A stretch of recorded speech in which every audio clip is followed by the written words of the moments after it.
नमस्कार, आप सभी का बहुत स्वागत है। मैं हूं आपके साथ माजिद अंसारी और आप देख रहे हैं आपड़ी खबरा टॉप 10। शुरुआत करते हैं जयपुर से। राजस्थान सरकार ने प्रदेश के 18 वर्ष से अधिक आयु वर्ग के सभी लोगों को लगभग 3000 करोड़ रुपए की धनराशि खर्च कर निःशुल्क कोविड वैक्सीन लगाने का फैसला किया है।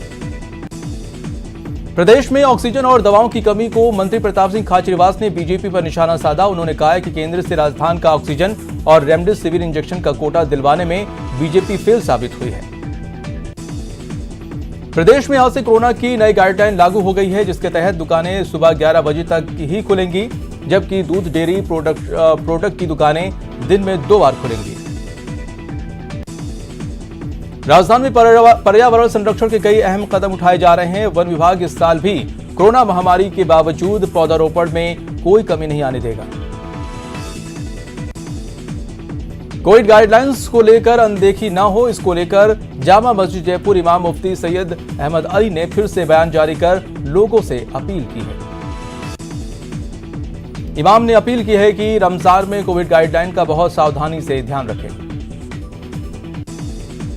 जयपुर हेरिटेज नगर निगम की मेयर मुनीश गुर्जर आज जयपुर के सिंधी कैंप बस स्टैंड पहुंची और खुद ने वहां पर खड़ी बसों और बस स्टैंड के कई हिस्सों को सैनिटाइज किया। मेयर मुनीश ने दमकल के जरिए बसों में सोडियम हाइपोक्लोराइड का छिड़काव किया। राजधानी जयपुर में नया कोविड केयर सेंटर पूरी तरह से तैयार हो चुका है। बिलवा में राधा स्वामी सत्संग परिसर में नया कोविड केयर सेंटर तैयार हो चुका है। नए और राज्य के सबसे बड़े कोविड केयर सेंटर में फिलहाल 700 बेड लगाए गए हैं। जयपुर के कोटपुतली में ट्रेलर की चपेट में आने से महिला की मौत हो गई। हादसे के बाद ट्रेलर चालक मौके से फरार हो गया। बताया जाता है कि संजू देवी सर्विस रोड किनारे बने मकान के बाहर झाड़ू लगा रही थी, तभी यह हादसा हुआ। भरतपुर में कोविड प्रोटोकॉल की पालना के लिए सख्त कदम उठाकर प्रशासन और पुलिस ने संयुक्त रूप से कई इलाकों में पैदल मार्च निकाला।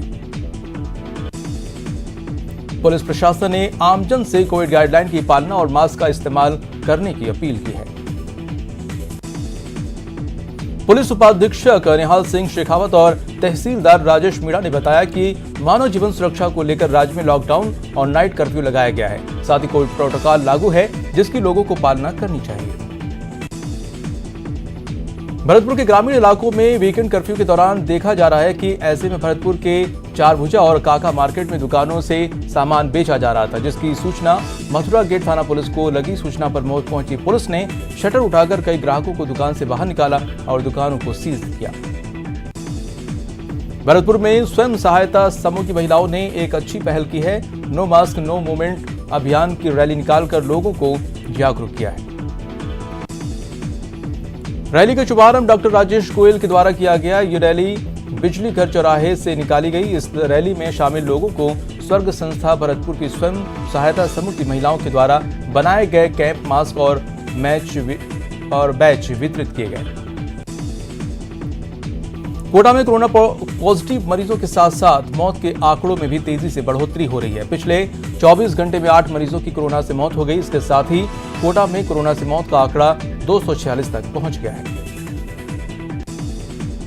कोटा में कर्फ्यू की वजह से जनजीवन अस्त व्यस्त हो गया है और गरीब परिवारों के सामने 2 वक्त की रोटी का संकट खड़ा हो गया है। इस मुसीबत की घड़ी में कोटा के व्यवसायी हरीश गेहानी मजदूरों और जरूरतमंदों के बीच खाने का पैकेट बांट रहे हैं। कोटा के एमबीएस अस्पताल के आइसोलेशन वार्ड में भर्ती मरीजों के परिजनों में आरोप लगाया है कि वार्ड में ऑक्सीजन की सप्लाई सुचारू नहीं हो रही है। आज आइसोलेशन वार्ड में अचानक हुए ऑक्सीजन की कमी की सूचना के बाद अस्पताल प्रशासन हरकत में आया। कोटा में आज भी शहर के इलाकों में चौराहों और बाजारों में सन्नाटा पसरा रहा, तो मुख्य चौराहों पर लोगों की आवाजाही देखी गई। कई जगह अनुशासन पखवाड़े का खासा असर नजर आ रहा है। वहीं कोरोना गाइडलाइन की अवहेलना करने वाले लोगों के खिलाफ पुलिस लगातार कार्रवाई कर रही है। कोटा में प्रॉपर्टी डीलर परब्राज सिंह की हत्या के मामले में पुलिस ने अभी भी उसके हाथ खाली हैं। पुलिस को शक है कि प्रॉपर्टी विवाद को लेकर हुई इस हत्या में भानु गैंग का हाथ है। कोटा में जन अनुशासन पखवाड़े के दौरान भारी सुरक्षा व्यवस्था के बावजूद चाकूबाजी की वारदात सामने आ रही है। ताजा वारदात कुन्हाड़ी थाना इलाके की है, जहां शादी समारोह में मामूली कहासुनी में चाकू में बाजी में बदल गई और देखते ही देखते 4 बदमाशों ने ताबड़तोड़ चाकू मारकर एक युवक को घायल कर दिया। आज फिर एक टैंकर 12 टन ऑक्सीजन लेकर कोटा पहुंचा है, जिसके बाद कोटा में ऑक्सीजन के लिए तड़पते मरीजों को कुछ राहत मिल सकी। भिवाड़ी से कोटा पहुंचे इस ऑक्सीजन टैंकर को पूरी सुरक्षा के साथ ऑक्सीजन प्लांट तक पहुंचाया गया। कोटा में फिलहाल ऑक्सीजन प्लांट्स में उत्पादन के मुकाबले खपत ज्यादा बनी हुई है। ऐसे में लिक्विड ऑक्सीजन से उसकी भरपाई करने में मदद मिल रही है। इस टैंकर में लगभग 1200 सिलेंडर का बैकअप कोटा अस्पतालों को मिल सके। अजमेर में कोरोना के बढ़ते मामलों को देखते हुए आज डीएम खुद फील्ड में उतरे। वहीं कलेक्टर ने अधिकारियों को निर्देश दिए हैं कि आइसोलेशन नियमों का सख्ती से पालन हो और पॉजिटिव मरीजों को किसी तरह की परेशानी न हो। अजमेर की कृष्णगंज थाना पुलिस ने गणेश गवाड़ी इलाके के एक मकान पर दबिश देकर अवैध रूप से रखे ऑक्सीजन के 1 दर्जन सिलेंडर जब्त किए हैं।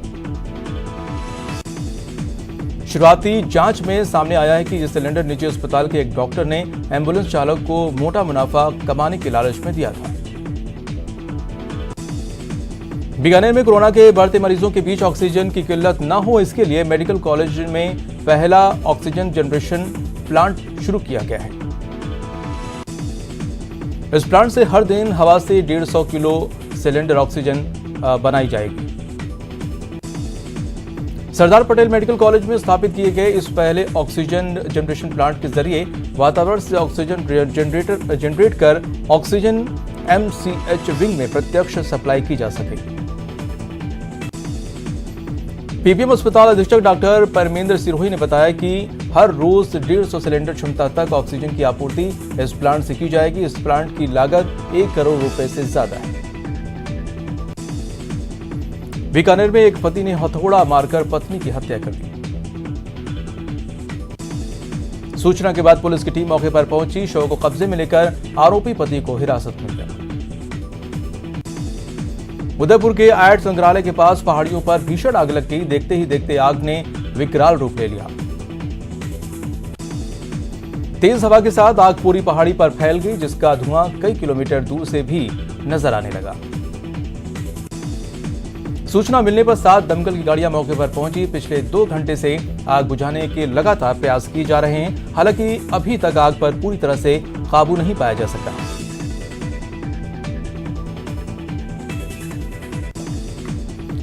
और चलिए कुछ खबरें अहम विस्तार से देख लेते हैं। कोरोना के रोजाना